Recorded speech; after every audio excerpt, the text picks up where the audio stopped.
nosaltres realitzàvem, sobre si estaven informats els col·lectius, siga interpretat, com s'insinuava ahir, com un intent de posar cap entrebanc a la realització de les obres, perquè únicament pretenem que es doni una informació i una participació adequada que sembla ser la gran assignatura pendent d'esta legislatura. Però ja posats, volem donar suport a les demandes d'informació de les associacions de veïns i de comerciants,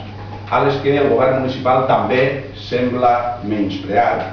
de manera més acusada en el cas dels comerciants, el representant dels quals l'alcalde Orengo ha insultat públicament amb un estil pseudomafiós que ja va sent prou habitual. Per això, des del bloc exigim una disculpa immediata cap al president de la Cooperativa Comercial Centre Històric,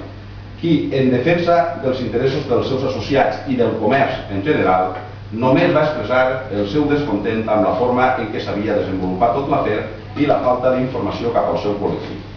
Entenem que l'alcalde de la ciutat deu un respecte als representants dels col·lectius, a no ser que es crega, com sembla, per damunt del bé i del mal i exempt de les més mínimes normes d'educació.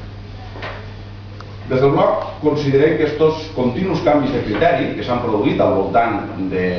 les obres de la Vila Nova, el que fan palesa, i